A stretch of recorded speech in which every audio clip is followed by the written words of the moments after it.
ឯណាទៅពីអូនថារងចាំអូនធ្លាប់ប្រាប់ថាទូយូខែឆ្នាំចាំបងរៀមសែនត្រេកអរពេកកន្លងដួងចិត្តប្រាថ្នាអូនជាគូក្រ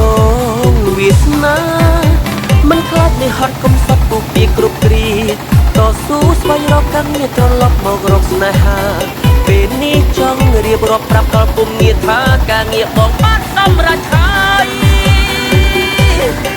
ឆ្លើយប្រាប់មកឆ្លើយមកឆ្លើយមកឆ្លើយមកពីស្អីតើហេតុអ្វីក៏ដាច់អាឡ័យម្លេះអូនអើយរៀបការចោលបងដោយគ្មានទុំ